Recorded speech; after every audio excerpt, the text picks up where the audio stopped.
Today we are fitting a dashboard camera to a 2008 Corsa, that's a Vauxhall Corsa, and we're going to be hardwiring it into the fuse box of the vehicle so that the camera goes on and off with the ignition of the vehicle. Now to do that you're going to obviously need a camera, whichever brand or model you choose, and a wiring kit. Now these wiring kits are readily available from most motor stores or eBay etc, or order them direct from Nextbase. Inside these wiring kits you will get, empty it out here, your main power cable feed, quite a long thing there, power connection there to go into the camera, that will sit up by the mirror of the vehicle coming out the headlining. On the other end you've got your plus and your minus that we're going to connect up, show you how to do that shortly.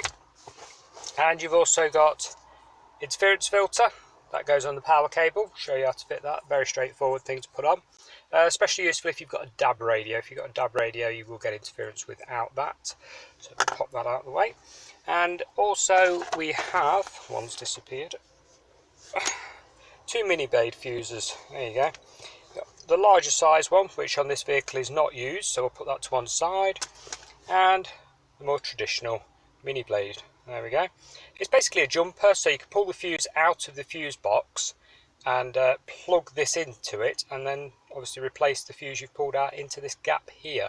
So that first gap will power what the original fuse would power, and the secondary fuse here powers your camera. So that is a fuse splitter, if you like. You know, it does its job quite well. Now on the Corsas, the fuse box being in the glove box, just here, it's like a little lip you can put your finger on to pull it out, the cover, there we go, that comes out, and there's your fuse box under there. We'll get a meter and test each one of those in due course to see which one we're going to use. For now though, we need to be removing the side panel here, just this rubber down the edge of here, so we can get the cable in under it.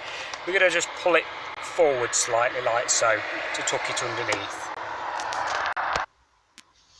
So first up then, if you're going to put this little filter on the power cable, all you've got to do is clip it open. You've got two little tabs there, look, to open it with, yeah, and wrap your cable around it, yeah, so it literally goes round through underneath and then back over in a loop, yeah, and then click the top shut, yeah, it's just on little tabs, like I say, you'll have clicked them open to get it. Once it's on, like so, that's that bit done, okay? That's right near the end, look, near the little plug that goes in your camera, and it's just to stop interference. Next up, when you've done that bit, move along the power cable a bit. Now this is a personal preference that I do here. Wrap some cable ties around it, and obviously snip them off. And the reason I do that is just to hold the cable up in the headline of the vehicle. You don't want it dropping down when you hit a pothole. So just something to sort of bulk it up, and when you've put sort of three on, space them 2 or 3 inches apart from each other, wrap them in a bit of electrical tape so they're not sharp, yeah, and that will just sort of hold it up above the headlining so it doesn't drop down on you. So moving up to the headlining area, as you can see I've got the middle one in there, yeah, and the little lug I've made. They just really help support the thing when it's up there. There we go. Just be careful with your headlining, you don't have to go at it too heavily, it's only made of like a fibre substance. Pop all 3 of those up behind. Can be a bit tricky like I say, but once they're there they're not going to move. There you go, shove it behind it. And then we'll tuck this up a little bit further so that there's only the filter and the plug showing, sort of coming out like so. Move along your headlining until you get to the corner, yeah? When you get to the corner, you're going to have to pull your plastic pillar forward and tuck it under it, yeah? So tuck it down below it. There we go. You're going to probably need a plastic device such as a bojo tool or a plastic scraper. Don't use a metal screwdriver because A, you'll dig into the power cable and could cause a problem, and B, you'll damage the plastic and the headlining. So use something soft, yeah? I mean, you can probably do it with your finger if you pushed hard enough, so just get all that in, and once you've done that, run your power cable all the way down the rubber edge here. You can chuck it up behind the plastic so it sits nice and snug. Go all the way down and then pop it down and underneath here, yeah, so it comes out underneath and then appears up here ready where the fuse box is. Okay, next up we're going to be testing the power, because we've got the cable run through now. Like I said, you know, we've pushed it up from from underneath here and it's come through and out. And we're going to need to be able to connect this wire with the fuse spur that we've got, this item, to the fuse box. Now on most of these Corsas around this year, the ones on the left hand side generally are live all the time and they're no good. Normally, depending on model spec and what equipment is fitted to the vehicle, you'll have an ignition switched fuse on the right hand side. Now ignition switched meaning the fuse goes completely dead when the ignition is off.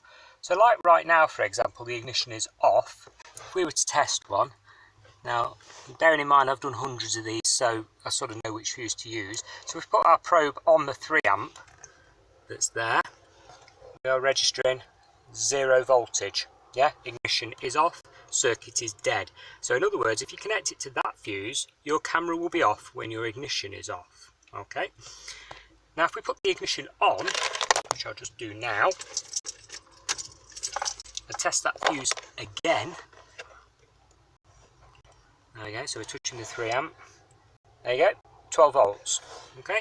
So that fuse switches on and off with the ignition key going on and off. If you haven't got a multimeter like this, you could use one of those test screwdrivers with a little bulb in the end of it. But this particular car, this is an SXI model, it won't really matter. Like I say, yours could be different depending on spec, but the fuses generally on this side are switched. Okay, so we'll turn the ignition back off again, and we will pull the fuse out. Now the car comes with a little plastic thing to remove fuses. It's a bit fiddly, a bit rubbish, so I'll just use some long nose pliers, pull the fuse out. Now the ignition is off. Come here, it's a tight one.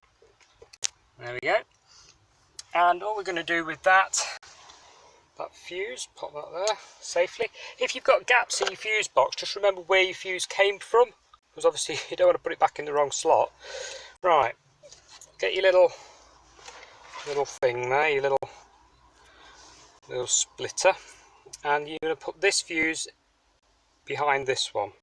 Yeah, so you're going to pop that in there like so. Shove it in. So it's doubled up in essence. You're then going to get this fuse spur, technical name for it there, and plug it into where your original fuse came from. Okay, like so. So it's doubled up. Get a little power cable that hangs off it, like so it's free. So get your other bit of power cable that you've got there and plug it in. Yeah, plug it together. It's a bullet connector, and then tape it up with some electrical tape so it's nice and secure, like so.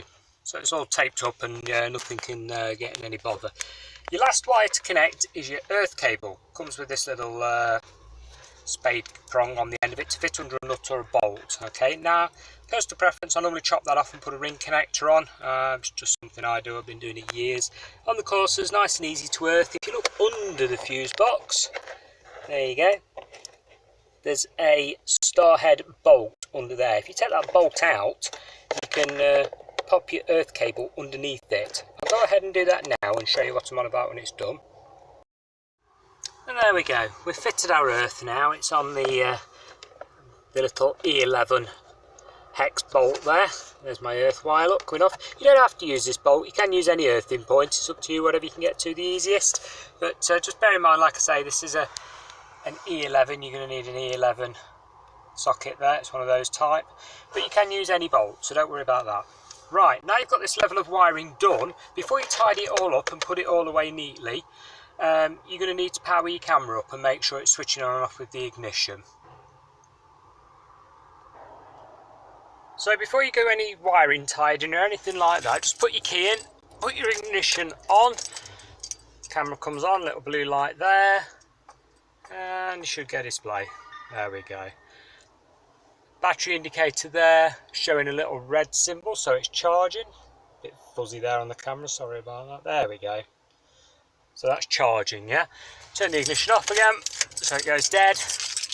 And tidy up all your cabling, because you don't want all this dangling down everywhere, and you also want your fuse box all sorting out. So we'll just quickly tidy that up. And there we go, all tidied up, cable ties put on just to hold the power cable so it doesn't snag on anything. And at that, you've finished. You're all ready to go. Put your fuse box cover back on and enjoy your camera. If you have any questions about this or any other vehicle, can be anything from a Ford Focus to a Lamborghini. Been at this absolutely donkey's years. Drop me a line in the comments below. I'll do my best to answer your question the same working day. Thanks for watching and bye for now.